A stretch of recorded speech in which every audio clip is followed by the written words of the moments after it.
Oh my gods! Hey, come here often? Me too. Sorry.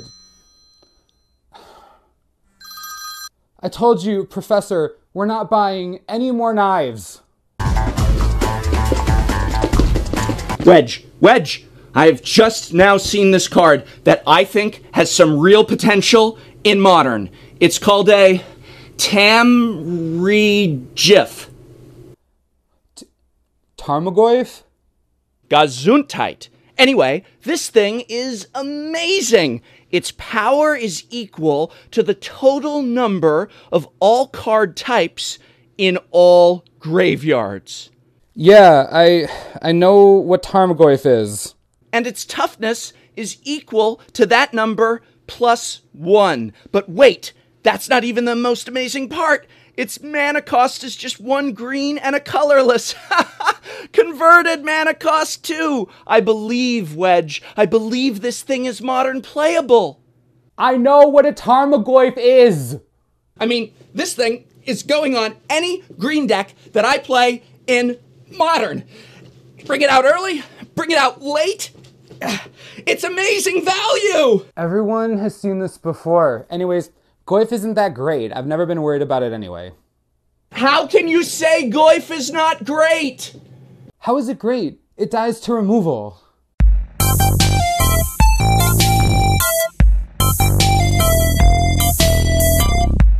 Hello, everybody. Welcome, greetings, and salutations to episode 2 of Dies to Removal, or as we're calling it, episode 2, Dies to Ban. This episode, I know we promised you guys last week, or 2 weeks ago, that we would be talking Commander. That's going to get bumped back to episode 3 because of the shocking ban changes in Modern that we want to talk about here in this episode. And joining me, as always, the amazing, the magnificent, the stunningly researched and well-prepared Wedge from the Mana Source, who is here to teach you. I think we should call him the professor from the Mana Source, who is here to teach you all about Modern and what these ban changes mean. And I'll be sitting here saying, You talk me up to a point that is just unreasonable for viewers who haven't seen. Yes, excellent. And then I shall look like the expert. Hi everyone, I'm Wedge from the YouTube channel The Mana Source, and if you haven't seen Dies to Removal, you should see episode 1, by the way, it's fantastic. But yeah, we have a YouTube channel about everything that the professor doesn't do, basically. If you were to combine our channels, what are we missing? Really, what are we missing? We're missing, your channel is missing only one thing. My channel is missing only one thing. You. That's true. And, you know, we talked about it, and it's like, well, let's just do a podcast together. I mean, it was either this or making a new channel called The Professor Source. The Professor sounds the Mana College. I don't know. I like the Mana College. That's a good one. The Mana College. You it's turn not bad. Your land sideways. Class over. I wish college was that easy. As a college professor, I've got a secret for you. It is. Oh. Yeah. Blew my mind. Yep. All right. So where are we going today? What I want to start with, actually, is we were making fun of Tarmogoyf in the introduction skit, but I actually want to start with Tarmogoyf because in Modern, in green, Tarmogoyf is the card. Would you agree with me that there's not like debate over, well, actually, this card's better than Goyf. Like, Tarmogoyf is considered king green. Is that a fair assessment? Yeah, by a large, I don't think anyone would argue with you. Can you explain to our listeners, before we get started, what's so great about Goyf? So if someone maybe doesn't play a lot of Modern, or they do play Modern, and if you play Modern, this is what it sounds like during a Modern event. Goyf, Goyf, Goyf, Goyf, Goyf, Goyf, Goyf, Goyf, Goyf, Goyf, Goyf, Bob. $200, Tarmogoyf. Bob, Goyf, Goyf, Goyf, Bob. So that's what basically it sounds like during a Modern event. Why is Tarmogoyf the way it is? Why is it so great? What's so great about this card? Why should it be such a must-have if you're in green? Why is it considered king? What's so great about it? All right. Well, first, on the surface, as a newer player, you might not think it's so great. At first glance, it might not seem amazing, but it really comes down to value. We're talking about 2 mana creatures in green, and the ability to play something that can either come in way bigger than it should be, like talk about passing the vanilla test beyond reason, or grow so big passively without you needing to put any more into it. It gives you so much value. And in a format like Modern, where you're trying to eke out as much value as possible from each of your cards, Tarmogoyf builds by itself. It grows interest without you needing to do anything about it at all. I mean, it's just, it defines what you want in a eternal playable card, honestly. Are there competitive, winning, tier 1 decks in green that do not run Tarmogoyf? Because modern combo elves is not a thing. Not tier 1. Not even, that hasn't been around. You don't even see that show up these days. Red, green, Tron. Yeah, but that's not really, I mean, red, green, Tron is... I know. That's not a green deck. It's that and Bogles. Right. That's it. So, why isn't, and here's what I'm getting at, and okay. Why isn't Tarmogoyf banned then? Isn't this, I mean, it's overwhelming. It's considered as powerful as it gets, and it's a must-have. If I want to play green, with rare exception, I need to have a play set. Not even just a 1 or 2. I mean, look at some Delver builds, and they're not even running a play set of Snapcasters. You don't need a play set of Snapcasters to play Snapcaster decks in Modern, necessarily. Just 2 of, I've seen 1 of runs, you know? So... no one's running 1 Tarmogoyf in a deck. You just need 1 Goyf. No, you need the whole play set. Why isn't it banned? What's the criteria that it is not meeting? I mean, why is this not considered overpowering, changing and warping the format where an entire color, in this case, or color splashing, is defined? What do you think? Why haven't they just banned Tarmogoyf? There are a few different... you could go down a few different roads with this. The first one, and the much less controversial one, is that Tarmogoyf doesn't break the format in the sense that when they print new cards, they don't have to worry about Tarmogoyf being broken. Just because the card has inherent value individually, and it's not looking for specific synergies. Like, it grows over time, you know what it does. And unless there's a new mechanic that adds, artifact, instant, enchantment, sorcery as 1 card type, you're talking about a card that is a staple, but isn't going to break the rules in the way that a lot of these other cards that get banned do. Another way, and a much more controversial way, is that it's $200, and banning a $200 card in Modern would absolutely destroy the format. But that's...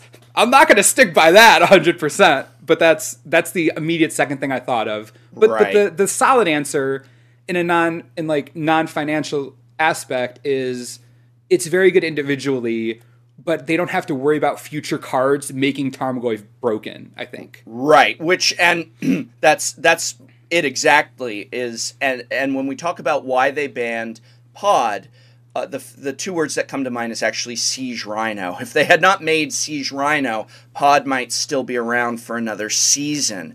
But what began to occur to them is that future cards that they make, such as creatures that do new and unexpected things, can have an effect on Modern in too dramatic of a way. And Pod needed to go as a result. Now, I'm not saying I agree with that, but that was largely the reasoning. And a lot of people are pointing at the percentages of how much Pod was played, and I've heard various numbers tossed about. It was only, whatever percent, 12% of the Gamescape was Pod players. It won less than half of the whatevers, and that's not the issue. The issue is next set, what they create, and the set after that, what they create, and having to worry about Pod for the rest of its life in Modern, and what might happen where they end up with, then all of a sudden it's winning everything because they create Siege Rhino 2, or something to that effect. Yeah, no, their justification makes sense in a vacuum. Right. Like, if this... I'm I'm not going to hit them for that because I get that they're looking into the future. Must resist urge to make joke about Wizards of the Coast R&D existing in vacuum. Must resist joke. Okay, go on. My issue is that this is a conversation that should have taken place a year ago. Right. Or a year and a half ago, or even just 9 months ago. If you want to get into it right now, Birthing Pod being banned for the reason it was is not something that Siege Rhino should have brought to light. You know what I mean? Like, that is not... Like, we're talking about a toolbox card, and very much unlike Tarmogoyf, this card can be enabled. It's enabled. Like, that's what it does. It is changed based on the cards that are printed around it. And there's no way that Siege Rhino is the be-all and end-all of, like, oh, now this card is broken. Right. Right. So let's actually, before we get into the nitty-gritty of some of the bans, I want to just start with Modern itself as a format. Wedge, how'd you get into Modern? Do you like it as a format? I know that the Mana Source does deck techs and tournament reports for Modern as well as Standard, but just you, Wedge, as a player, what brought you into Modern? I assume you were playing it before the channel, or were you? And do you like it? Just if it wasn't related to your job, do you enjoy the format, and what do you like about it? I love or Modern. Dislike I think the idea to ditch Extended and put full resource into Modern was a great decision.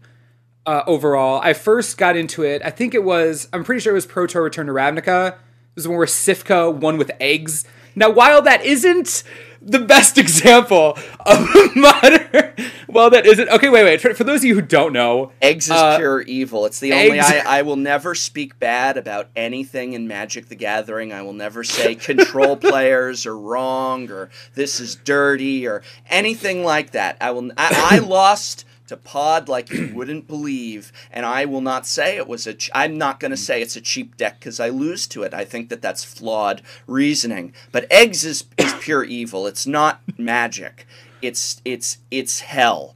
It is absolutely. It is worse than Costco on a Sunday. I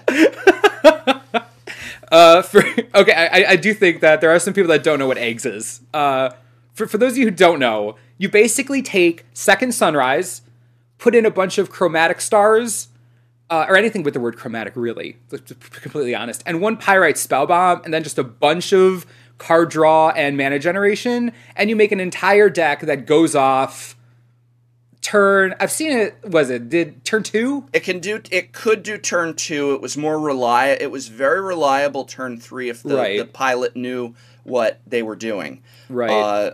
And if they didn't, it did have the potential to blow up in their face. I very much enjoyed when an eggs player, like the idea of... But they failed?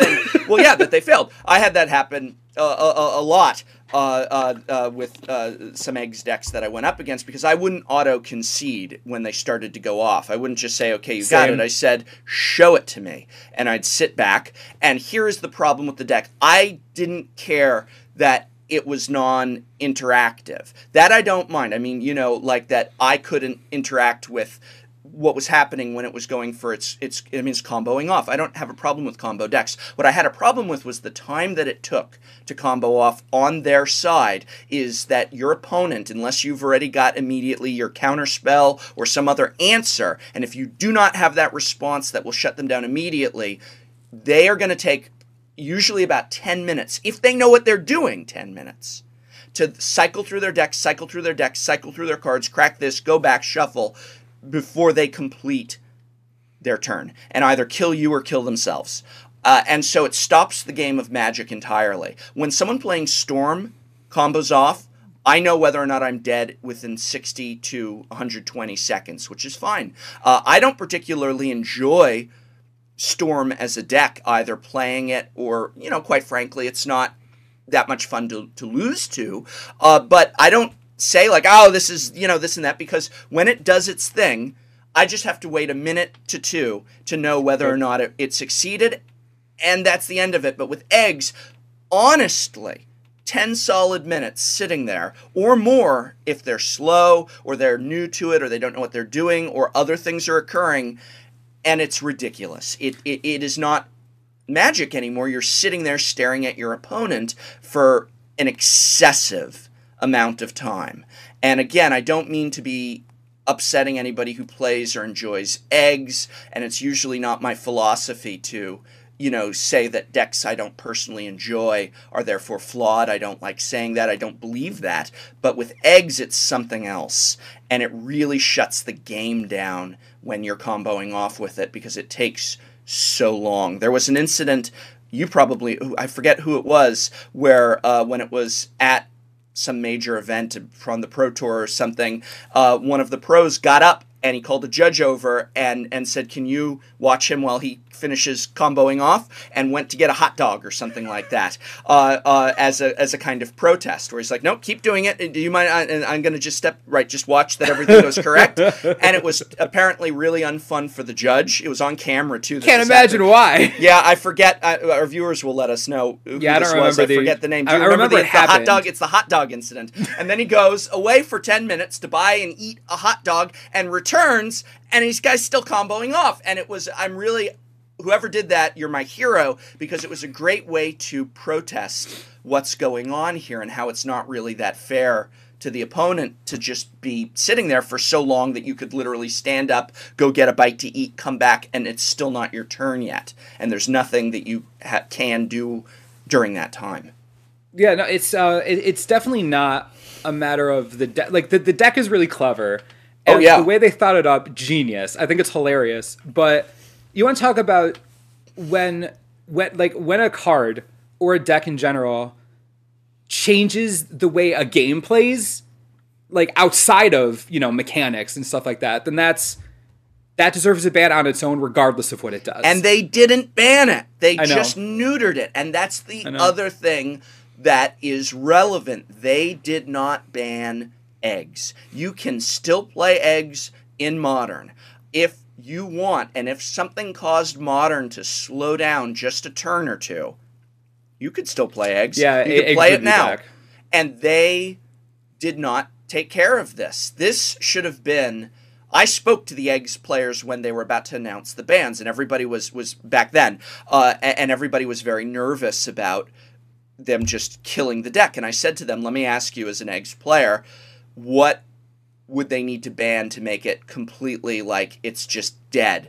And that's not what... They didn't even go near that. They just banned... What was it? Second they banned Sunrise. The Second Sunrise.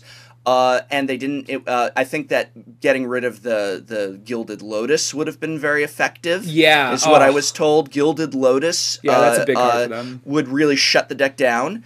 Gilded Lotus isn't played in much else in Modern that it would be affected. So it's not like, well, we can't ban Gilded Lotus because that wouldn't be fair to the Merfolk players or the Burn players. No one's using it. Nobody thinks of us Merfolk players. All those Hey, I played Merfolk in Legacy for a while. Good man. That's almost Modern Merfolk. It's such an overlap. It's 90%, but that's another thing. Mm-hmm. Yeah. So what else do you think about Modern then? Overall, well, right. So back, what a tangent. We got off on the eggs tangent. Sorry. Modern is great. Back when Sifka won with eggs, the rest of the format was still really diverse, and it looked really fun. And I thought it was really interesting. So I built Blue White Control because I build Blue White Control in every format. But and I was a general fan of the format. Then Modern Masters 1 came out. I didn't expect the surge in players. I didn't expect it to be as explosive as it was, and I didn't really pick up on it until Pro Tour Born of the Gods, which just, you want to talk about watching a format explode. I think that was it. That was the Blue Moon phase. Like, everyone's like, you can play Blood Moon, and it ruins like 80% of the format. Ha ha ha.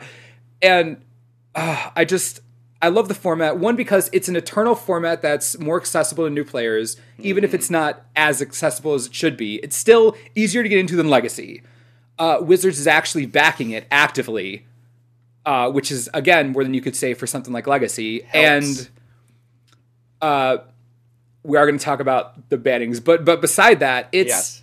it lets you play cards you want to play for as long as you want to play them. Asterisk. Yes. Right. Up until now, and which is also, and I'm trying to hold the banning floodgates back from the conversation for just a minute or two longer. Me too. Because that will be the bulk of this, but that's also why people are upset about pod being banned, is it isn't so much just pod players upset, as they certainly have reason to be, but a lot of people saying that this is going against the spirit or the core of Modern, and it's going to make people uncertain. It changes that mantra of Modern, which is play what you love and it never goes away. And now it's play what you love and pray it doesn't get banned. Pray it doesn't do too well. I did, so I'm going to stop them for just a moment. Too late. Can't go back. Too late. I agree. I think that's the same thing that draws me to Modern. I'm a real Modern fanatic. I got into it from really much the start, and it was largely because I love keeping my decks. And Standard was wearing on me, where your favorite decks rotate out. And then there's usually, with a lot of them, a version that can kind of keep being played for another year that's missing half of its pieces, and you're trying to make it work. But I like having my deck. And I also like knowing a lot of what's out there. I also like it being open to rogue decks and home brews, and I actually think Modern has a lot more room for that than people give it credit for or even explore. I think that Modern has such a large card pool, and that people play Modern so by the book of what they expect those top decks to be, that there's gonna be a rogue builder who shows up and just, it's going to be a bloodbath, because no one will know how to respond to that deck. No one will be expecting it. And I think there is a lot of room for people to say, I want to do my thing in Modern, and they've got the card pool to do it with. And I really like that. It's a fast format. It's much more advanced than, say, Standard. I feel that you really have a lot more complexity going on, not to the point of Legacy. So maybe that keeps people who might be interested in more casual play away from it. The biggest misconception I see about Modern, and even now that it's exploded, I remember we would have to drum up support for Modern events at my local game store. I'd go in with my wife, and there'd be me and her and 1 to 2 other people there on a Saturday afternoon for Modern, and now there's 20, 30. It's huge. And I remember all of a sudden that one weekend, it felt like you showed up and it was like, where were all you guys for the last 6 months here? We've been failing to fire, and now it's a crowd out the door practically. It really did explode in popularity, but even with that explosion in popularity, I still believe it's one of the most affordable formats. And the reason behind that is that the cards don't rotate.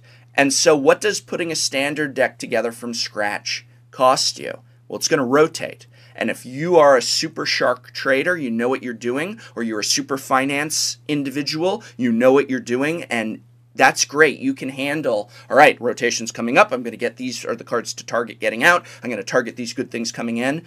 But for the other 99%, you end up needing a brand new deck, probably paying for most, if not all of it, or definitely losing a lot of value on stuff that is now rotated out and is not viable in Modern or Legacy. Or Commander a little bit, maybe. You've got a better shot, but if it's not in Commander, at least, then you're really in trouble in terms of value.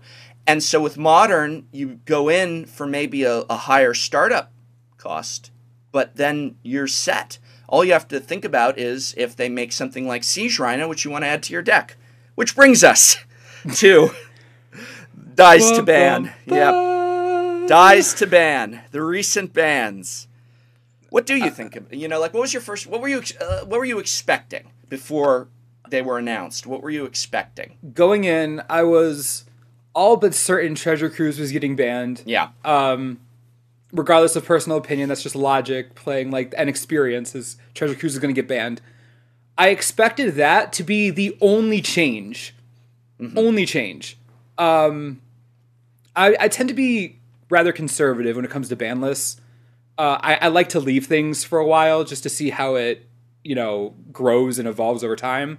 But Treasure Cruise had so much negativity towards it that I don't think they were going to get out of banning it. Yeah. Dig Through Time, I was surprised, but I don't care that much. I don't care that much. I guess I get why they did that, because once they got rid of Treasure Cruise, they're like, oh, the players are just going to start playing Dig Through Time.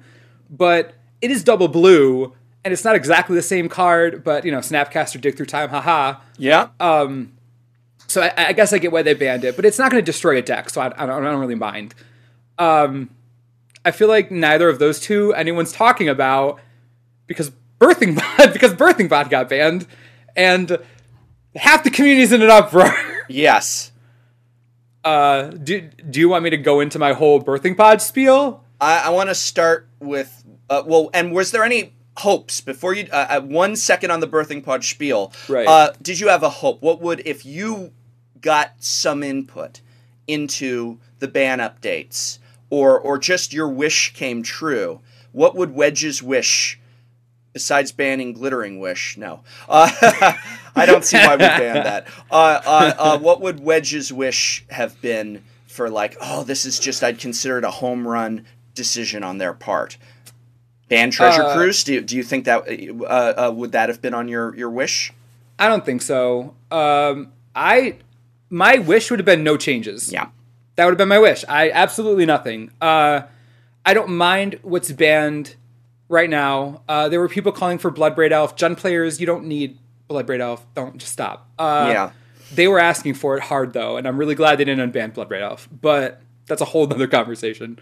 Yeah, I would have wished for nothing. I feel like even just looking at statistics, or just watching any coverage of any modern event, you don't see Delver every game. You don't see Pod every single game. You just don't. No. Modern events are some of the most fun to watch because you get hilarious matchups like Affinity versus Scapeshift. Yes. That happens all the time. Yes. That's a funny matchup until Shatterstorm gets in sideboard. But I would have changed nothing. Again, 1, because I'm conservative, but 2, because I don't think the percentages warranted as much. Although that public outcry was large. Although I get a feeling that a lot of that came from players that aren't playing Modern that much.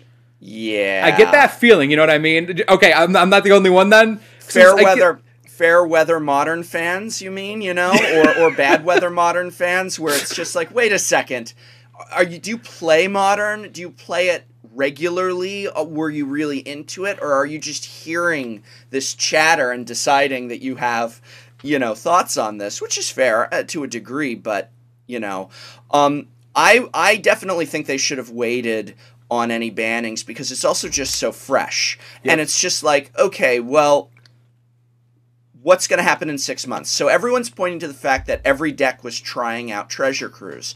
I saw that as a good thing because it's a breath of fresh air into the format. It means that the format is... One of the things they complained about, Wizards of the Coast, was that we're seeing the same decks and the same cards. And that was why we had all of this brouhaha about an entire season that there were no Modern major events, and that created a whole thing. And they said, well, listen, we're not showing off any of the new cards. Well, here you come out with a set, and we're using the new cards. We're using them in a big way like Treasure Cruise. We're using them in a semi-way like Dig Through Time, and we're playing around with them like with Jeskai Ascendancy. And that, to me, got me as a Modern player excited, because without that, why do I care what's in the new set other than the fetch lands, which thank you, Wizards of the Coast. Thank you for those fetch lands, my glorious masters.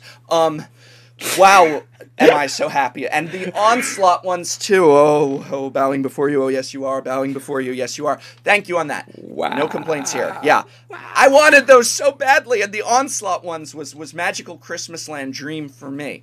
But I see people using Treasure Cruise as a good thing, just because people in Burn, let's say, which is outrageous, where people in Burn are splashing blue to Treasure Cruise. That's so cool. I love it. No, that's just the so thing. Cool. That's what Wizards didn't get, was that Everyone was laughing and saying that's so cool. Now, will they still be doing that in 6 months? Will they still be doing that in a year? And is Burn dominating as a result of it? Those are questions that time required in order to be answered. And I feel that they rushed this ban they were just worried, and everybody, it's like, oh, it's going to be a Cobblade sort of thing again, and we can't have that happen. And it's like, well, we don't know that yet. You got to give it time. And they did not give it time. They banned Dig Through Time. They banned Treasure Cruise. And then they banned Pod just to round it off. I would not have wanted any of those banned. I did expect Cruise to get banned. Dig Through Time's a real surprise. And the reason they gave for banning Dig Through Time is flawed. Because they said... They literally issued this statement. I should have had the exact wording, and I don't. But they literally issued a statement explaining why they banned Dig Through Time. And they said, without Treasure Cruise, Dig Through Time is the next best thing and does more or less what people using Cruise wanted. And therefore, even though it's not anywhere near as good as Treasure Cruise, without Treasure Cruise, the same effect would continue, but Dig would replace it. And so we must ban Dig as well. That's what they said. However, they banned Cruise in Legacy, but they did not ban Dig in Legacy. So if Dig is just going to replace Cruise, and Cruise is doing the exact same problem in Legacy as it is in Modern, then why was it only banned in Modern? This does not, the logic of that argument does not follow, because therefore it would need to have been banned in both, by that logic. I'm not saying that it was a mistake for them not to ban it in Legacy. I'm saying that what they presented as their reasoning, the way in which they presented it, doesn't make a lot of sense. I wanted them to leave it in, and I wanted them to unban Deathrite Shaman. That was and I don't play it. And again, I am not coming from the position of, I want my Deathrite back. I never played it. I never played any of those decks. I think that the answer to power and domination is, let's try responding with more power and more domination and see if the two kind of even themselves out. And Deathrite is a great way to mess with somebody using Delve. It's a great answer to Delve because you can get the cards out of their graveyard with Deathrite while gaining advantage as well. I would have liked to see them unban Deathrite and see what happens. And, unbanning Grave Troll, a lot of people have pointed out that they already had Dredge 5, so what big a difference is Dredge 6 going to make? And now Grave Troll's gone from $1 to 10. That's just, I don't even want to get into that. Well, we're getting into it, baby. No, this is a disaster. I'm going to say that's a disaster. That Dredge is not even established as coming back. It'll never come back. It could have been what it was. Dredge 5 instead of Dredge 6 should not be the criteria for, the whole difference. And now this card is up at $10, so if anyone's interested in playing that deck, it's a lot less affordable. Yep. It's damaging the format in that way. That's definitely, it's definitely the Bitter Blossom effect, where the hype around a card and its potential is so great that people who have them are worried that if they get rid of them, they'll be amazing, one. And two, they don't want to lose all their value. And it's... Right now, Bitter Blossom is sitting at so much money for being in nothing. It's absurd. Nothing. And Grave Troll, that immediate jump, from what I've been reading, Dredge is not going to break the format in Modern. Stop trying to make Dredge happen. It's not gonna happen. It's just... And even if in some crazy way they do make it happen, you're not... It's not. I don't even know why I'm saying that. It's not going to happen. Dredge is an interesting strategy and hilarious, and if someone finds a way to make it work, it'll be really funny. More power but there is to them. No reason to justify a $10 Grave Troll right now. It's just absolutely outrageous. And if someone then from this point makes, let's say we have some GP that gets one with Grave Troll in a Dredge deck, and it happens, or even top 8s, it'll go from 10 to 40. Yep. And this is the problem. This is not a good thing. This is what Wizards should be worrying about, not that everybody is running Treasure Cruise. If Treasure Cruise was $10 each as a result, then they should worry. I would have been before they reprinted the fetch lands. Do you know what my stance was? I was serious about it. I said they should ban the fetches in Modern because every deck except Merfolk needs them. Merfolk don't need them. We didn't need Treasure Cruise either. I play mono blue and did not need Treasure Cruise.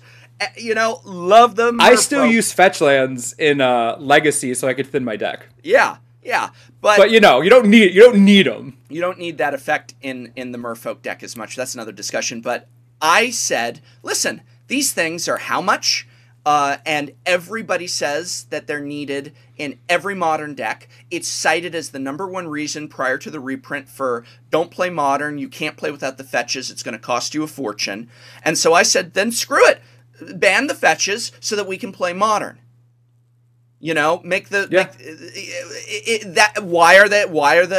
every deck needs fetch lands, if even some monocolored decks run the fetches for thinning, some variants of Burn want to throw in some fetch lands to thin it out and put some stuff in the graveyard for oh god. What do you think? Grim Lavamancer. I know my thing. Oh, right. I know. Okay, yeah. I know one of my favorite decks. I know the cards in it. I'm a professor. Then ban the fetch lands. But no, they're not banning the fetch lands, even though they reprinted them. Fine. You know, but they're not. I don't understand how they can look at the domination of fetch lands in every possible deck and the outrageous pricing and say, well, that's fine, and then look at 3 months after Treasure Cruise hits the format and say we need to ban this and what we consider the next best thing also from that deck, as well as ban a card in response to something from the new standard, all after we previously said our biggest problem with Modern is that it doesn't use cards from new sets. For those of you who just disagree with us outright and just like, no, Treasure Cruise need to be banned, Take Their Time need to be banned, think about it this way. There is now no way to tell if they were going to break the format. No way. 6 months from now, you can't tell the future. We have no clue what was going to happen, and now we'll never know. We have no idea. So and right now they didn't break the format. Like, if you watch Modern coverage, this is not a broken format. No. So as it stands right now, they're not broken. The fact that there's potential to be broken is now meaningless because they're gone. But even if it was there, there was no way to say that they're going to warp the format. There was no way. And if other decks were splashing to play Treasure Cruise, that's even better. Like at least with Birthing Pod, there's one deck that plays Birthing Pod. So anything that's good for Birthing Pod is good for that one deck. But if people are finding a way to play Treasure Cruise, you're not disadvantaging them. They're finding a new way to play the strategy. Right. That's the point of a growing, changing format. And it's like, for those of you who are just begging for it, I think you were a little too hasty, and just it needed more time. It just needed more time. Now we'll never know what would have happened. And I don't think that it was worth it to destroy 2 cards that saw so much hype and excitement around them. Yeah, these are absolutely good kill things. them. I get a question. So I'm a professor of English, and I get a question always on the first day of class, which is, do you mind if we use tablets for the textbooks, e-readers, Kindles, Nooks, iPads? And I always say, no, of course not. I don't care how you read. I just care that you read. And that's my saying, and I feel that is applicable here. I don't care how you are playing and enjoying Magic. I care that you are playing and enjoying Magic. And that's what was happening with Treasure Cruise. Excitement, playability. These were good things. This is what the format needed, and it needed more of it. And unfortunately, the response will be the opposite. Wizards will intentionally be trying to prevent this from happening again. If it does start to happen, the player base will be nervous and skittish and not as embracing. It makes it a format in which people are going to be afraid to try new things, afraid to dominate. What was happening was a very positive thing for the time. Now, if it did start to break the format, that's when they have to have their finger on the button, and there's the potential. I'm not saying that it wouldn't have broken it, by any means. But I'm Yeah. saying it was way too soon, and what was happening in the moment is what the format and, quite frankly, the larger premise of Magic should be. It definitely... I mean, I totally agree with the larger premise of Magic. I mean, we don't see stuff like this often. No. Where people bring new and exciting things into multiple... This got into Legacy, like, that... Things like this don't happen. My issue is that this now sets what I would consider one of the most dangerous precedents that Wizards has ever done. There's multiple reasons why this is off. I mean, okay, I can't really go any further until we talk about Birthing Pod. Do it.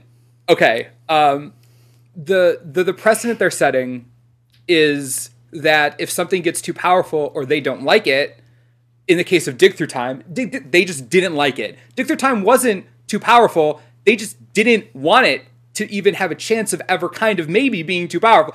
That's ridiculous. Like, they've set a precedent where now they can ban whatever they want. And while they could have done that, and they said when Modern was a thing, like, they're going to have an active ban list, that's fine. Everyone knows that, and that's okay, but that doesn't give them the blanket right, or it shouldn't give them the blanket right to just ban whatever they want out of nowhere. Right. And that brings me to Birthing Pod. The conversation about Birthing Pod being banned is not new. It's been around for at least a year, maybe more, but it was dying down a bit. Conversations every ban cycle started being less and less about Pod being banned and more about things like Deathrite Shaman being unbanned and Bloodbraid Elf being unbanned. That wasn't the same thing 9 months ago. 9 months ago it was like Birthing Pod, Birthing Pod, Birthing Pod. Right. And ever since then, it's stopped being such a thing because people have learned to play against it.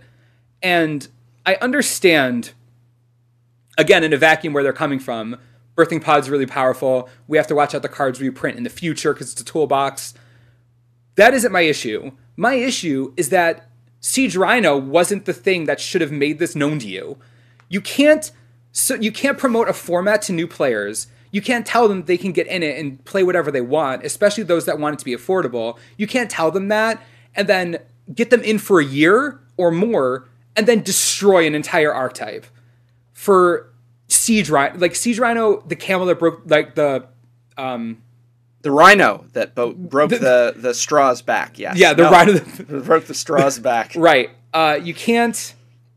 That is not acceptable to me from a modern player's standpoint, especially new players.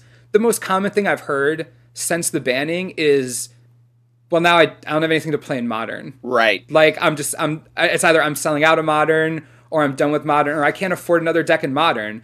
That is the literal opposite of what you meant to do with the format. If you wanted to ban Birthing Pod, you ban it a year ago before you got the hype train to maximum level on Modern. You can't go around saying that you can just play a format, anything you want, and it won't rotate. Most of not all, but a lot of Birthing Pod's cards are specific to Birthing Pod. Right. Like, it's a toolbox deck. That's what you do. You have all these one-ofs now that are worth nothing, or way less than they should be, and that doesn't even talk about the fact that Birthing Pod is a fun deck to play.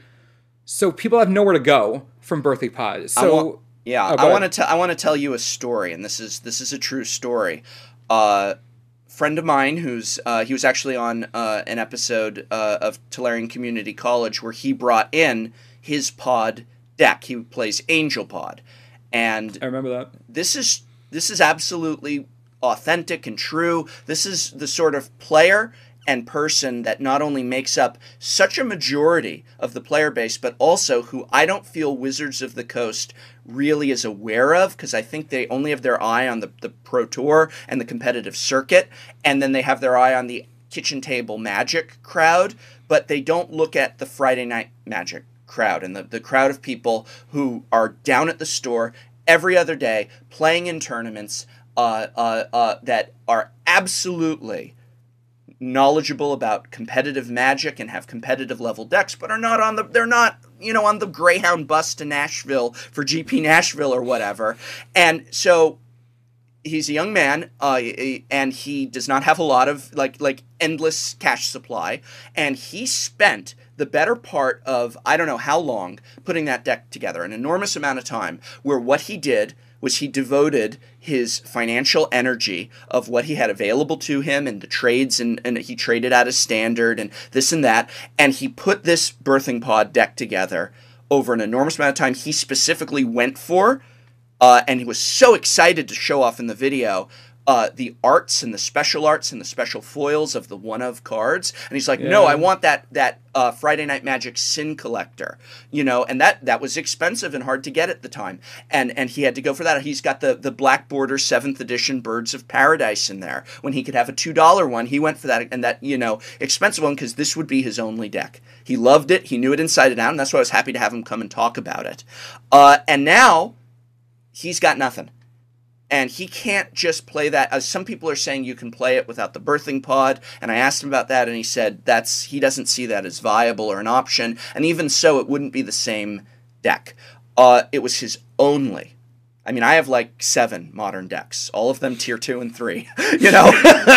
One of these days I should actually try and upgrade to an actual tier 1 deck. But I just love those spunky little tier 2 decks. It's not as fun at all. No, I will make Merfolk work. But, and he doesn't have like, modern Merfolk sitting in his drawer and Living End sitting in his drawer and whatever like I do. He had that one deck. And he loved it, and he did well with it. And he did go to a couple local, competitive events and did very well at them. And now he's got nothing to play. And I asked him, and this is, again, the God's honest truth. And I said, so what's the next step? Like, are you going to try and trade? Like, it has still cards of some value, like Linvala in it. And it's like, are you going to try and frantically trade now for something else, or wait to see if things get better, or what? And he said, no, the answer is I'm done with Modern. He said, I don't have the ability to go for another tier 1 deck with what just happened. I'm 20-something years old. I don't have a career and occupation with paychecks flowing in where it's just a matter of like, no problem, $500, $600 to $1,000 for this. He doesn't have that accessible to him. He's not sponsored by Channel Fireball where you can just say, well, give me these cards instead, or whatever it is. He is, just a regular person and a regular player. And he said, I'm done with the format, but not by choice because of these changes. It's like the door got shut on me. And he added, if I were to try desperately to say go for something like Affinity, which costs a fortune, I'd not only be playing what I wouldn't want to be playing, but I'd be living in fear that then they're going to ban Mox Opal or whatever if it became something that won 12% of all events or whatever it was. And that's the other problem is now, I always said, people ask me, and I answered the question a little wrong on previous times. People have asked me, why do you love Merfolk so much? I love Merfolk because as a tier 2 deck, it has such a shot at. Every Merfolk player wants to make it tier 1. Every Merfolk player wants it to win. And if we feel like we're this close to cracking that code, and it's very exciting and fun to try different variations, and it does win, just not enough to top 8, and stuff. And every Merfolk player's dream is that we can crack that code and make it win a GP, or post that list and someone's going to say, I used the professor's list and it took me into top 8 or whatever. And it's like, yeah, that's the Merfolk player's dream. Now, if it starts doing that, then they're going to ban it. There's definitely 2 big issues. The first one is player confidence, and the second's buyer confidence. Player confidence is basically what you just said. The fact that you have to worry about how well your deck does goes completely against the point of building a deck. The dream of turning a tier 2 deck into a tier 1 deck is awesome. And if you could do that and you just all of a sudden have this great success, but you're not degenerative to the format like eggs, and then you just get banned away because you're doing too well. Like, come on. The fact that that's even on the table is bad. That fear is bad fear. That's not, you don't want to be living in that world. Like, okay, if you go below Melirapod, or like any of the pod decks, which were 11.5%, I think, of the field, which, by the way, not nearly as much as some other decks that lasted a long time before getting banned. But anyway, below that, you have Delver at 8%, I think. And Delver was around before Cruise and Dig. Like, it's not like the deck didn't exist, right? But you have Delver, you have like Scapeshift, Affinity.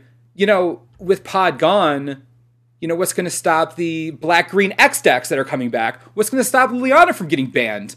Or Dark Confidant? Right. Like, what... And why wasn't there, and this is why I opened with that question about Tarmogoyf, I never heard people saying, Liliana might get banned.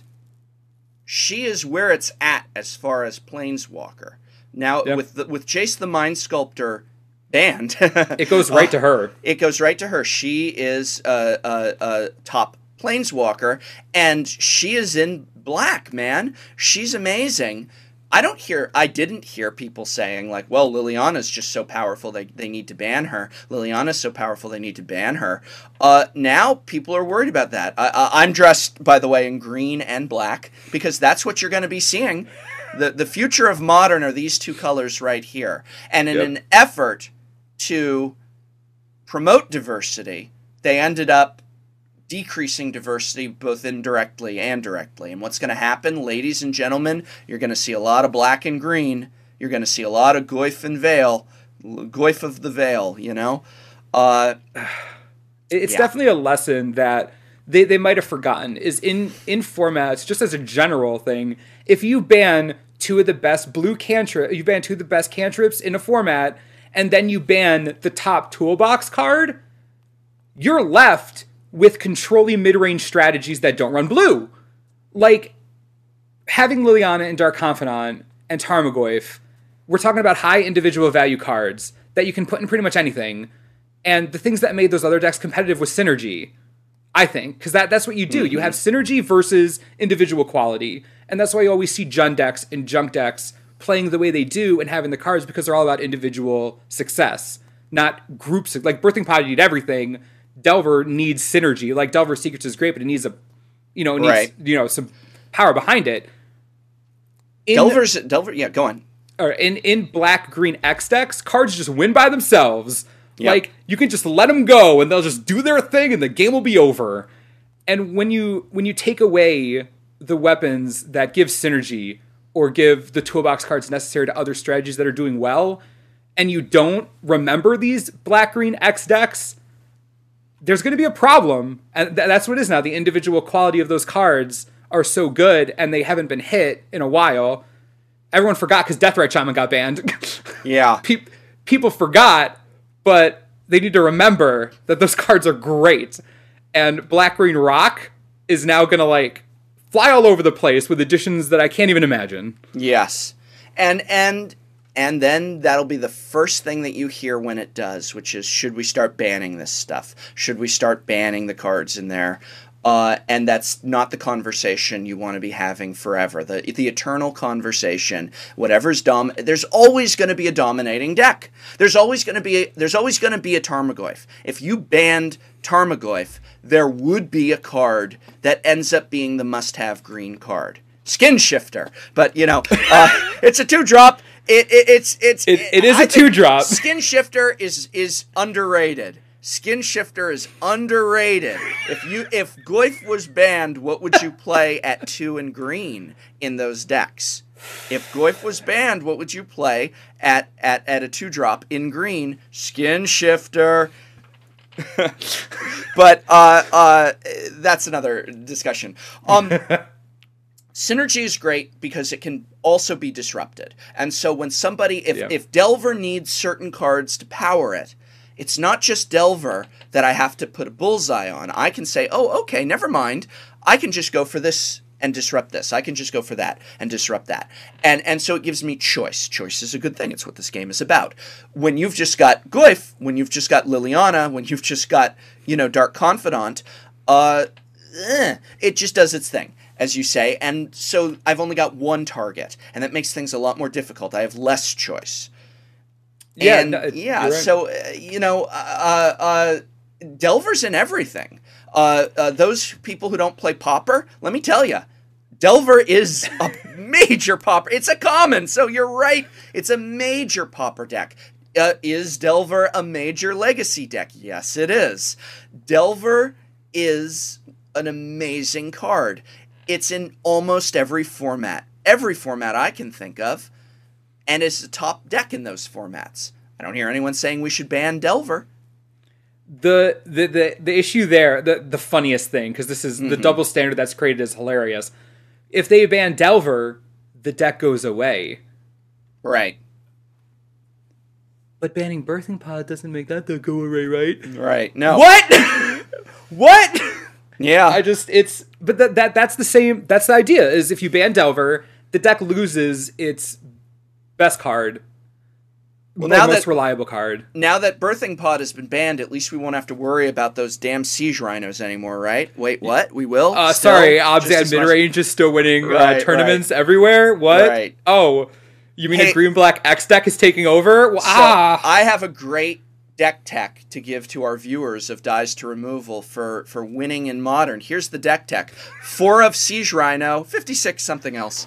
There you go. Have at it, boys. You know? But that's...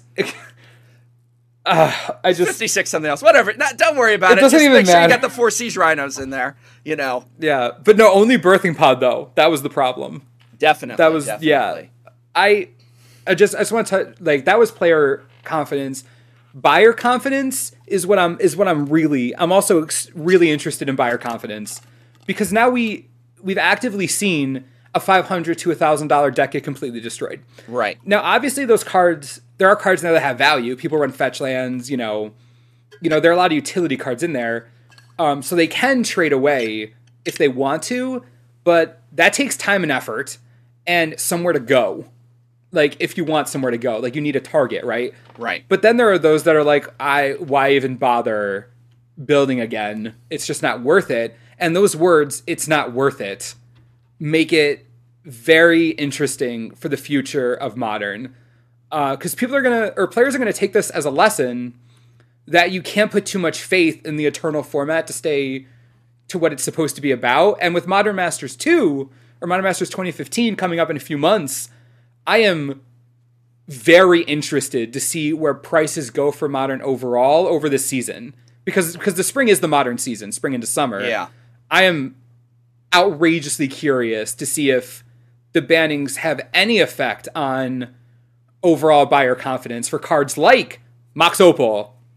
Well, stuff like, I don't know. I worry. Modern Masters 1 did not decrease price. Many people said it increased price. I tend to agree. While there definitely were some uncommons and a few rares that went down because of their reprint in Modern Masters 1, the cards that needed to go down, like Goyf and like Dark Confidant, went up because of the excitement and the interest that it created. And because people were also acquiring all of those cards as frantically as they could. There's a lot of collectors and a lot of people who are in this on the financial end, and that's a part of the game as well.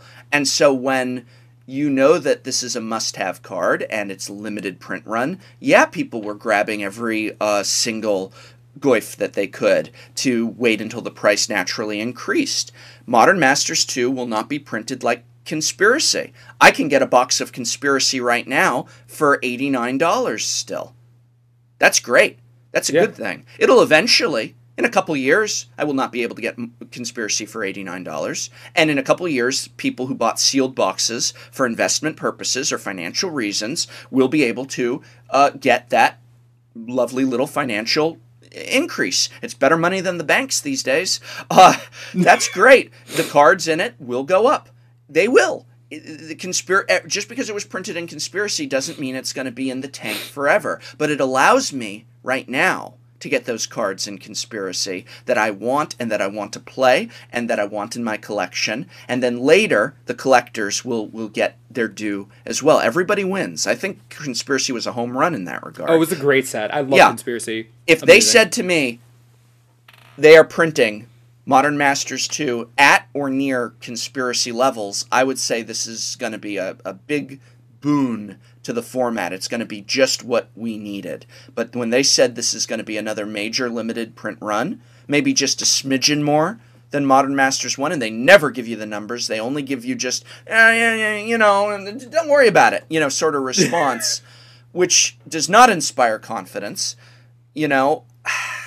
I am very pessimistic, and I'm going to tell you I don't wonder. I have a deep, deep dread in my heart that Modern Masters 2 is going to come. Liliana of the Veil is going to, which has been going down recently, is going to skyrocket in price.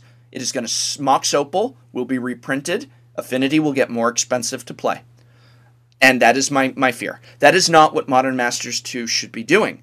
That is not what we need. I really, really think they needed to do a larger print run on it. And since they didn't, boxes are going to be several $100s each. I can't afford that. I don't want to afford that. Even if I could afford that, it doesn't mean I'd just spend my money on that. I've got other things to spend my money on. At that point, I could just buy a playset of Mox Opals and go play Affinity. I don't need... Well, I could buy a box of Modern Masters 2, and do you know, ladies and gentlemen, you are not going to get 4 Mox Opals in your box of Modern Masters 2. By design, not by luck or chance. It is not 100% random distribution of rares and mythics. You will be lucky to get a couple duplicate rares. They're likely... Tracks, yeah. They're on tracks. They are likely going to not be the in-demand rares. So you're going to get your 3 Stone Hewer Giants and your 1 Cryptic Command. That was a rare in Modern Masters, and boy, did the price drop on that. I'm definitely in this. How much weird is place. Cryptic Command? I mean, and it's not going to get reprinted, nor is Dark Confidant, which is what it needs. We did a video on the top 10 rares that need reprinting the most, and we didn't include the top 4 real rares that needed reprinting the most, which were Tarmogoyf, Dark Confidant, Vendilion Click, Cryptic Command, which are already printed, but they're the actual 1 through 4. Like, they need printing the most. I'm in this weird place with Modern right now, where I saw what happened. Modern Masters 1 came out. I'm not sure they expected the demand to skyrocket as much as it did. I've never seen a format catch on that quickly. I've never seen people freak out so much. But it went nuts. So the increased demand and limited supply shot up the prices. They know that this time around, but if they're so intense, like I want to try to be not optimistic, but reserve judgment.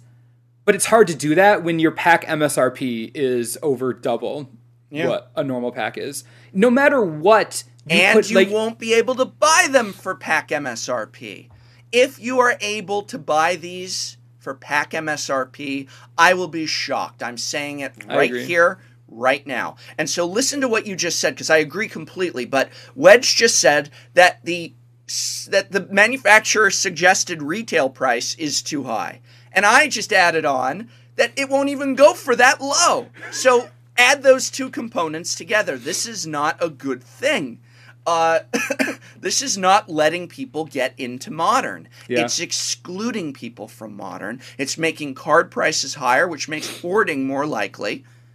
I'm going to be less likely to trade away cards that I think are going to double in value. If I don't have, but if I had a 5th Liliana of the Veil, and I'm not a spec guy, I'm not a finance guy, I'm not a shark trader, any of those things, but the simple fact of the matter is that as a Friday night enthusiast player, if I had a 5th Liliana of the Veil right now, I would not trade it away, because I believe that the price will end up skyrocketing overall as a result of Modern Masters 2.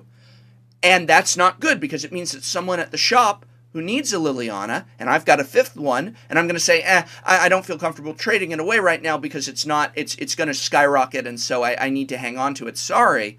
If I felt confident that, that's what Liliana's worth, or it might even be going down, both of those things, then it'd be up for trade, and then people who need her for the decks they're building would be able to get her for the decks they're building. That's a good thing. That's what I want to happen.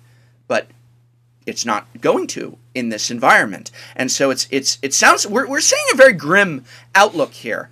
I want to ask you a question. Let's say I'm one of your viewers, which I am, and love the show. Thanks. Big fan. And I got a question for you, Wedge. Is now a good time to get into Modern? I'm thinking I'm not a brand new player to Magic. I play Magic. I know how to play. I have a modest collection. I've got a standard deck. I draft.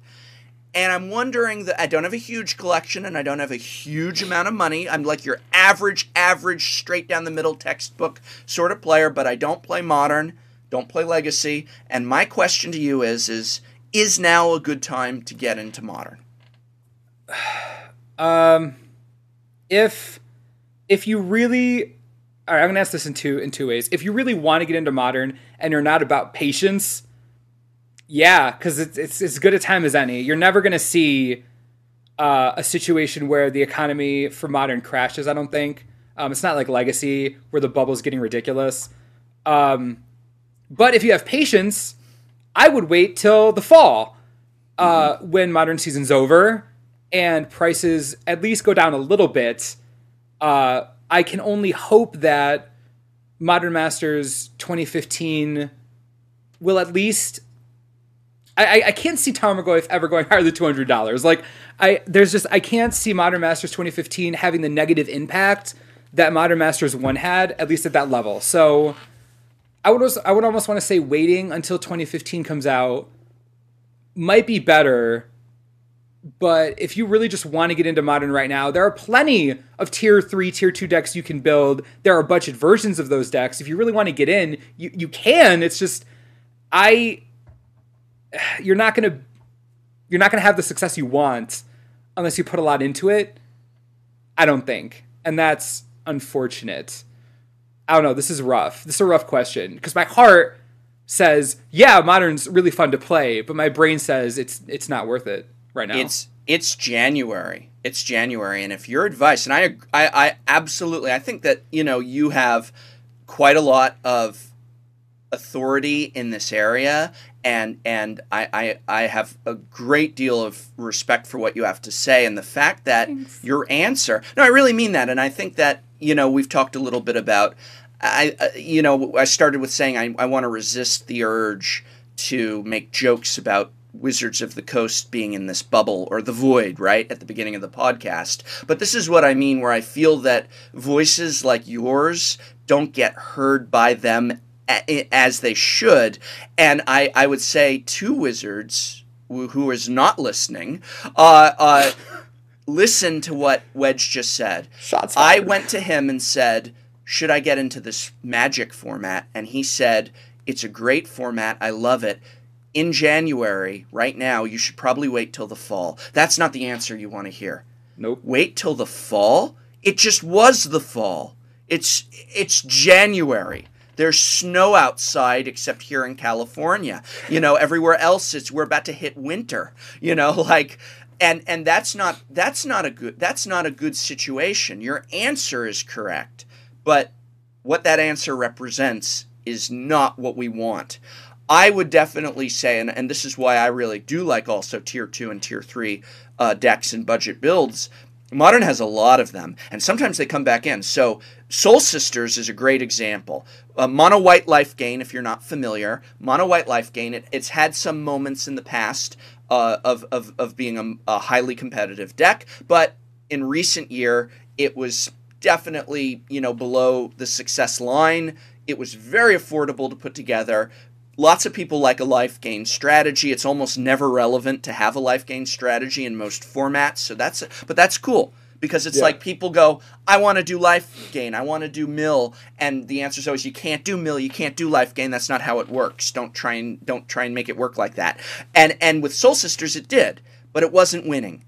And then because of Treasure Cruise and because Delver and Burn took over in the way that they did, Soul Sisters came up because as a Burn player myself, as a red deck player myself, the one thing I lose to is Soul Sisters. I can't compete with that. They're going to be gaining life. I'm trying to burn your life away, but I'm going to run out of lightning bolts, and they're at 50 life with this damn Soul Sisters deck. I also play Soul Sisters too. But Soul Sisters then came up, and it became a really, really viable deck in this new evolving Modern format. It's going to drop back down again, which is really unfortunate. Diversity was happening as a result of this, and Soul Sisters, even though it was skyrocketing in its competitive success, was still highly, highly, highly, highly, highly, highly affordable, largely because you don't need some crazy mana base for it. It's mono white. But also, most of the components, with a few rare exceptions, were still very, very affordable relative. It's a fun deck. People enjoy it. It's something that can appeal to a wide spectrum of players. But there are a lot of decks like that. And if you pay attention to what isn't top 8ing, but what day one decks we call them, like Merfolk is what we call day one deck. It makes it to day one. It doesn't make it to day two. Or it does make it to day two, but just one or two of them floating around and it doesn't top 8. I love those decks. They do very well. And if you're not playing on the Pro Tour, you're just playing at your store's local event, you can do very well with them as well. And they're often so much more affordable. Look at those lower end decks in Modern, and it's also a great way to feel out the format. Is there a deck that you lose to a lot now that you've put your Soul Sisters together that looks like the most awesome sauce incarnate? Then go for that. Then you know. Don't just say like, oh, well, Delver was winning, I'm going to build Delver, and you don't know what it's like. Put something together for, $100, $200 worth. You can absolutely do that in Modern. Play around, see what you like, and then start trading towards it, is what I would say. And I always recommend Red. Just put Red together. You can sit down and play, and you can win with Red. And it's very affordable. It's very affordable. We've done a few Modern budget deck techs, but not as many as I want, because we test them a lot to make sure that they can actually win. But a deck like Bogles, yeah, which is hilarious. For those of you who don't know, it's basically a hexproof. I'm sorry, are you calling it Bogles? Boggles. Oh, yeah, no. I seem to remember someone who had some similar Here we go. pronunciation problems last week. I'm sorry. Bogles. Boggles. I'm sorry. Boggles. Anyway, Boggles was a deck very much like the one you're talking about, which was sort of right below the, talking about possible top 8ing, winning a tournament. Right. It does very well when Liliana of the Veil is not being played. Very well. Right. The deck can day 2 pretty consistently, and it's pretty budget if you don't run Daybreak Hornet. Right. It's actually really cheap to build it and very explosive. But now that the bannings happen and Liliana's coming back, you can expect that deck to just drop. Yeah. I will say, I feel so bad for Soul Sisters players, mainly because I don't know if there's a deck in Modern that has as much of a cult following and a love as Soul Sisters. I see it all over the place. Yeah. People love Soul Sisters. They think it's like the greatest thing ever, which is awesome because the deck is cool. It is. But I can't even imagine the sadness. What a diverse format Modern was becoming just a minute ago. Soul Sisters and Boggles becoming not just cult following decks, but truly competitive, affordable, budget options available. You're absolutely right. You can put Boggles together on a shoestring budget, and again, no, you can't put Boggles together on a shoestring budget and win the Pro Tour. But are you playing the Pro Tour? And I always love that response where it's like, it's going to be like, hey, check out the Boggles budget brew on the Mana Source or Tolarian Community College. And then someone goes, oh, you're not going to win with that. And it's like, win what? Friday Night Magic or in Saturday afternoon Modern? You'll totally win Friday Night Magic, by the way. Yeah, right. Well, totally some Friday Night Magics are Modern. I use Friday Night Magic as sometimes an umbrella term to mean store-level events. It's like, we do Modern twice a week at my store, and and it's like, you can come in with that budget Boggles, and you can win some packs. And every now and then you walk away with first. Man, I would do that with my budget burn before the Delver stuff. Be fun. We have someone who does that with Budget Storm. They just don't. The only one thing that costs money in there is Serum Visions, because they're not running fetch lands. Serum Vision isn't even that bad. No, I mean as far as how powerful it is in the deck. No, it's not. So even that deck on a budget, we're talking $50, $60 maybe. I think that's pushing. I think we built it cheaper than that. Mm-hmm. That deck has won its fair share, gone 4-1, 3-2 more often than not. And it's not that budget decks aren't possible. And when I say wait until the fall, I mean if you're the type of player that religiously watches SCG coverage or Grand Prix coverage, and you want to go to IQs for SCG, and you want to go to Pro Tour qualifiers, like, if you're that person and you are diehard, but you're willing, but like you don't have the money for it, that's who I'm telling to wait. Right. But if you just want to play Modern, like I said, just budget tier 2, tier 3, Yeah. build them right now, you'll be fine. Go play. And I'll give you an idea. When I didn't say how I got into Modern for the first time, and I actually did via, believe it or not, Magic Online. Back when I could get it to run on my computer, like I said, we had 2-3 people showing up to Weekly Modern at the store, and I didn't know what to do with that. And so what I thought was, I'm going to take about $5 worth of red spells on Magic Online, which was 50% of the Modern Burn typical list at the time anyway, and I just want to play some games to see what this format is like. And so I signed up for Magic Online actually because of Modern. And I went on Magic Online with this little very, very ultra budget red deck, and I went into the free tournament play on Magic Online, and I played. And I played like crazy, and I won some games, and other games I lost, but I had fun, and I began to see recurring decks, and I looked at lists, and I was like, oh, so that's a Tron deck, that's this, okay, interesting. And I got a great little crash course in Modern just from doing that. Then I upgraded my Magic Online Modern deck for Burn, and I paid to go into some of the official tournaments, and I didn't win any of them 4-0, but I won many a round, and it was great. And then I put a mirror together in paper, and it was still very affordable. And this is when fetch lands were outrageously expensive. And then I put Merfolk together in paper, and I put a Merfolk mirror together on Magic Online. And for the longest time, until Modern took off, till Modern Masters 1 is when I stopped doing this, I had 2 Modern decks on Magic Online. I had Merfolk and Burn, and it was great. It was a really wonderful way to learn the format by playing with those tier 2 and such decks. And I knew every deck as a result of it because I was just constantly playing and losing to those decks. But gosh, whenever I hear people say, "How do you handle?" I mean, I get this. I'm sure you get this question a lot on a personal level from some of your viewers who leave comments. I get this a lot. How do you handle losing? And it's like, oh, I love it because I just learned something new.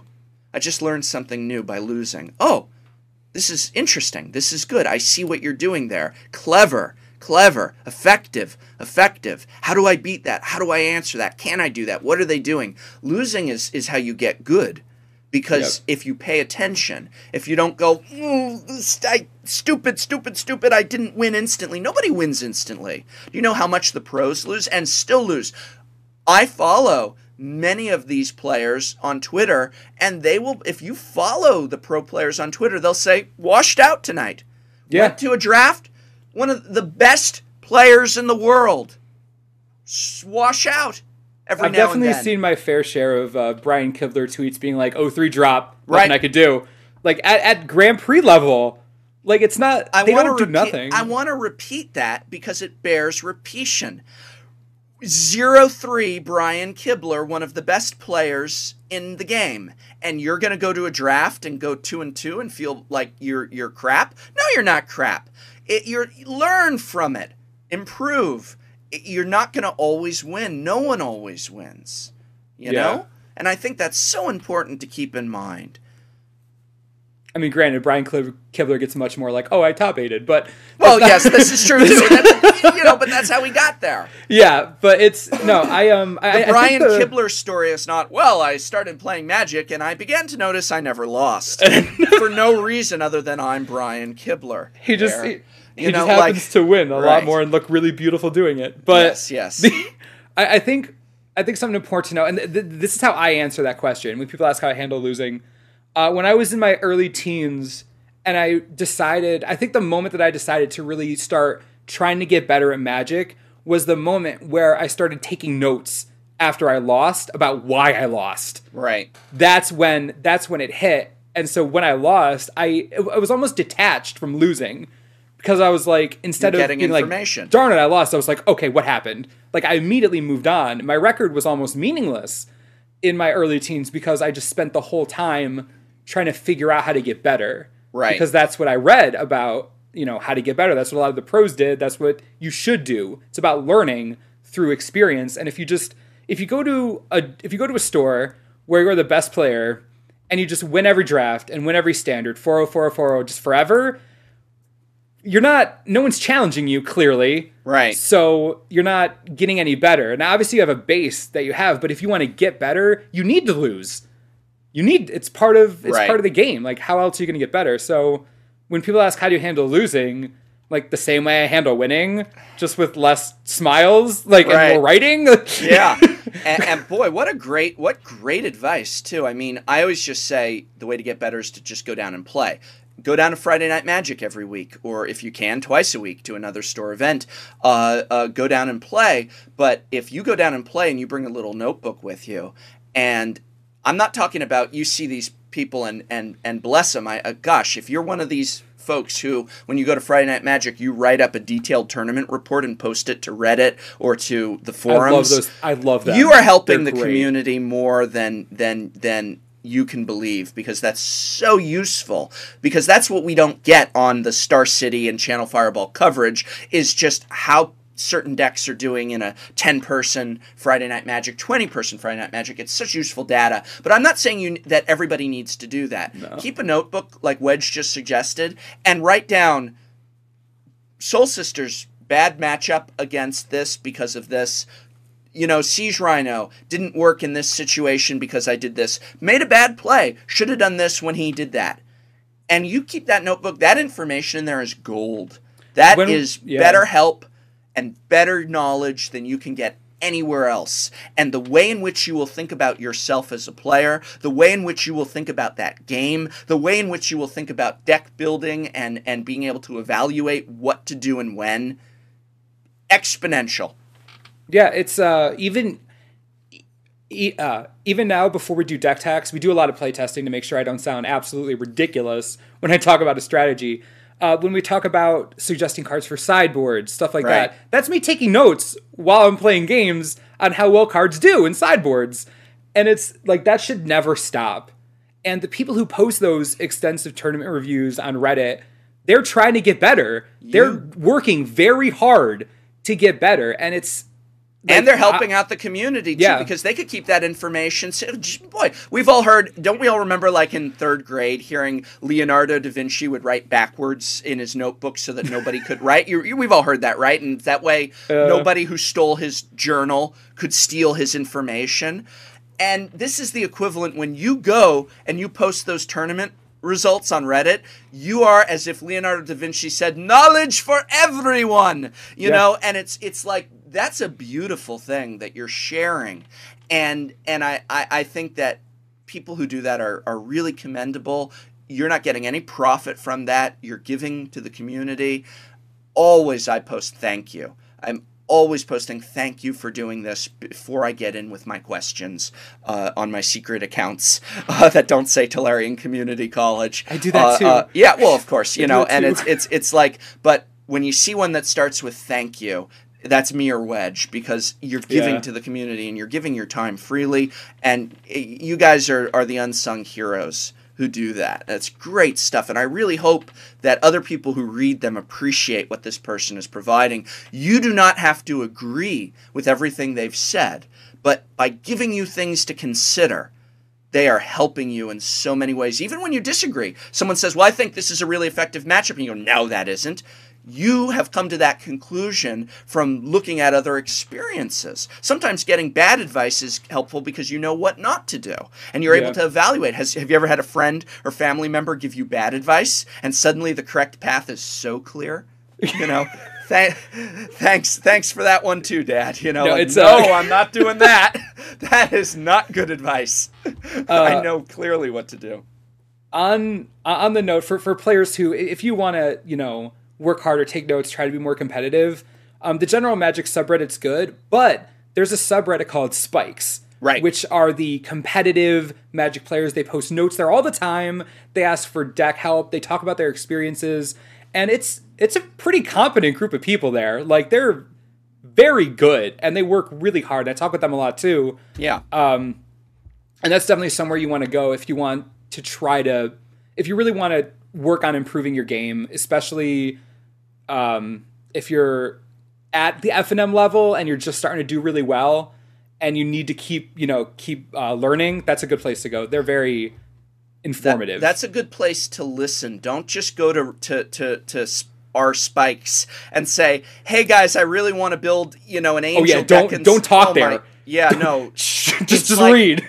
Think of like the ancient, like Greek symposiums where you would sit and listen to Aristotle and other learned folks speak of the discoveries they have made. That's our spikes. Do that, Don't stand up as Aristotle is speaking about the way in which he has codified rhetoric. Don't speak up and say, "Well, listen, I need to convince my landlord to give me a raise. What do you think I should do?" Like you're going to get pulled out of that symposium there. Like sit and stroke your chin thoughtfully, and after time and after some great time, maybe post your tournament result or your deck list, and then cover your eyes a little Good bit. addition. It's intense. It's intense. Good it's addition. Intense. Yeah, I didn't think of that, but the Magic there. subreddit is They're good the people, place for but rainbows and unicorns. Great people. I really appreciate what they do. They're there because they're serious. So don't. Yeah, definitely the Magic subreddit is about handholding, but the Spike subreddit is not about that. So it's perfect advice. Just listen and learn before doing anything. Yeah. Yeah. So I want to end. I can't resist. Okay, so we're coming to an end Go here. for Final it, man. thoughts. Final thoughts on the bands. Okay. I've final got a thoughts. fun thing to do before everybody starts clicking on. Okay, they're done. I'm doing a fun. We're not thing done. In a moment. We're not done. God, I should have said that. Why'd you say that? I don't know. I've ruined the podcast. This is it. We're done. 2 episodes and it's over. I've ruined the podcast. Okay. Again. Final thoughts. Treasure Cruise Dig Through Time Birthing Pod. If they were going to ban Birthing Pod, should have done it a year ago. They should have waited on Treasure Cruise and Dig Through Time. I think that's important for people to understand, is that they could have just banned them 6 months from now if it turned out being bad, but it wasn't bad yet, and we'll never know now what was going to happen with the format. We'll never know. Right. I agree completely. What I want to do is I actually have a pack of Fate Reforged here. And I want to, since this is the modern episode, I want to crack this open, but we're not going to talk about whether these cards are good in limited. We're not going to talk about what's the first pick in draft, because this isn't the draft episode. We're not going to talk about what's good in standard. This is the set that's out now. What's good in modern? From cracking this pack as a modern player, what good did it do me? So here we go. Here's that beautiful sound. All right. Time to learn some lessons. All right, Wedge. Hooded Assassin. Hooded Assassin, 1 black and 2 for a 1/2. When Hooded Assassin enters the battlefield, choose 1. You can put a 1+1 counter on it to make it a 2/3, or you can destroy target creature that was dealt damage this turn. Does this have a place in Modern? No. Moving on. I agree. Moving on. Ethereal Ambush, 3 and a green and a blue for an. It's an instant. You can cast it anytime. Manifest the top, not 1, but 2 cards of your library. That is all. I mean, Manifest the top 2 cards of your library for 5. Does this have a place in any modern decks, or might this create its own modern deck, a manifest modern deck? Oh, wow. I mean, what do you see? For the record, even if there was a manifest deck, that card would not be in it. Agreed. Not relevant in Modern. Wizards of the Coast, do you think that people who do things other than draft might want to have a reason to buy booster packs? Abzan Advantage, 1 white and a colorless. Target player sacrifices an enchantment. But wait, there's more. Bolster 1. Whoa! Is this relevant maybe in a Soul Sisters deck? Oh, no, wait, there's a race. Sideboard against Boggles! Sideboard against Boggles! Oh, wait, people use real cards in sideboards! Oh, no, Who's going to dedicate that 1 spot to a Boggles matchup? A lot of players play Gitaxian Probe in Modern and Legacy, and I'm wondering if this might replace it. It's called Refocus. It lets you draw that card. Now, it isn't 0. It's true. Like Gitaxian Probe is. But in addition to that, for 1 and a blue, you draw a card, but you also get to untap target creature. I play a ton of creatures in my blue decks that draw cards. So this is great. So you would untap those creatures. Is this modern relevant? Unfocus. Wow. Yeah. Refocus. No, not modern relevant. Agreed. No. Dousing Gloom. This was a reprint from Ravnica block, which is rad. But it's one rad. Black, 2 colorless. Yeah, Dousing Gloom was a Ravnica reprint. Yeah. Awesome. Good card. Dousing Gloom deals 2 damage to target creature, and you gain 2 life for 3. That's tempo right there. Yeah. Not relevant in modern. No. Will of the Naga. I'm not even going to read it. It's 6. Will of the Naga. Not relevant in modern. Not relevant. Lightning Shrieker. Not relevant in modern. Anok Guide. You can go through your library for a land card and put it on top of your library. Whoa! Not relevant in modern. Sand Steep Outcast. Not relevant in modern. What's it do? Doesn't matter. It's not relevant in modern. Smoldering Efreet. It's a 2/2 for 2 that deals you 2 damage when it dies. Not relevant in modern or standard or legacy. 8 bears on yourself. Or commander. If it's not relevant in commander, then you've really got a bad card. Because the saying is whenever you say, well, that'll be interesting in commander, that means not interesting in any other format. And I would not even play Smoldering Efreet in Commander. Friendly Fire, 3 colorless and 1 red. Target creature's controller reveals a card at random from his or her hand. Friendly Fire deals damage to that creature and that player equal to the revealed card's converted mana cost. Sideboard against Tron! Yeah, that would be great. Do you know that Eidolon of the Great Revel is doing so much damage in Modern because everything costs 2. Everything costs 3. Pyrotechnics, a reprint from Legends. Can I just say, I'm going to give that props that we reprinted something from Legends that has not been reprinted. That's awesome. I was surprised. It's been around since Legends. It's not in Modern. It's not in Legacy. It's been around since Legends. Not relevant. Lotus Eye Mystics. Prowess, 3/2 for 4. When Lotus Eye Mystics enters the battlefield, return target enchantment card from your graveyard to your hand. Maybe Boggles will play this to get that enchantment card I was going to say, they need to get that Daybreak Coronet back. That was Obzan advantaged. Here's our rare. Wild Car. Wild Call. I've lost. It broke my brain thinking that this would be modern relevant. 2 green and X. Manifest the top card of your library and put X +1/+1 counters on it. Man. The end. Wow. Not modern relevant. Staple. I wish I had that $4. Windscarred Crag. Not modern relevant. Yeah, if you'd gotten one of the fetch lands, it would have ruined the whole thing. Yeah, that would have been it. Yeah. Ruined the whole thing. The most valuable cards in Fate Reforged are the cards from Khans of Tarkir. What's the best cards in Fate Reforged? You know, the ones from Khans of Tarkir, the fetch lands. They're the best value, the most power, the thing that you want for every format whatsoever. Thanks for that. I'm so glad that I got this ad card for, apparently there's a game called Magic the Gathering. Instead of, like a token or a double-sided token. Do a whole episode on rule cards. Yeah, oh my goodness. That was fun. Where can people find you, Wedge? Oh my goodness. All right, youtube.com. Who are you and what are you doing here? Twitter, @TheManaSource. Facebook.com/TheManaSource. I'm everywhere. Find me. We'll hug. It'll be great. This is on my channel. This time we're going to be going every other time from my channel to Wedge's channel, and both of us will have a playlist of all of them. But we are also on iTunes. We are on SoundCloud.